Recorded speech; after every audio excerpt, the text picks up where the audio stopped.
আসসালামু আলাইকুম প্রিয় বন্ধুরা।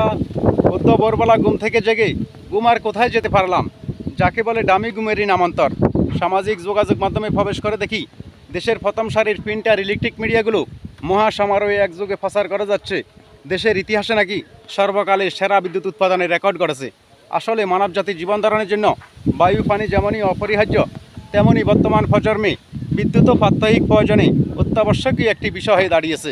বর্তমান সময়ে রাজধানী আর বাণিজ্যিক রাজধানী এই দুটি শহর নিয়ে প্রিয় স্বদেশ দুর্বার গতিতে এগিয়ে যাচ্ছে, আর বাদ বাকি বৃহৎ অংশ কোনো এক অদৃশ্য ফাঁপের কারণে বিদ্যুতের অভাবে অমানিসার ঘোর অন্ধকারে ডুবে আছে।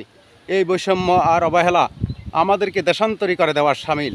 এসব রেকর্ড ভাঙ্গা রেকর্ড নামক রসিন কৌতুক ভুক্তভোগীদের সাথে তামাশারি নামান্তর।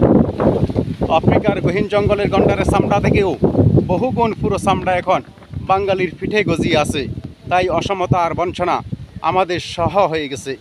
জগতের সবচেয়ে ফাঁসি নস্র অভিশাপ এখন অনেকটাই বোতা হয়ে গেছে। সময় এসেছে সৃজনশীল চিন্তা ভাবনার।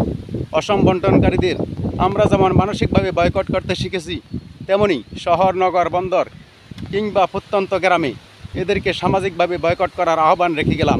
হোক না এটা আপিল, যা আমাদের পরবর্তী প্রজন্ম বাস্তবায়ন করতে সহায়ক ভূমিকা হিসাবে কাজ দিবে। সকলকে ধন্যবাদ। আল্লাহ আমাদের সহায় হন।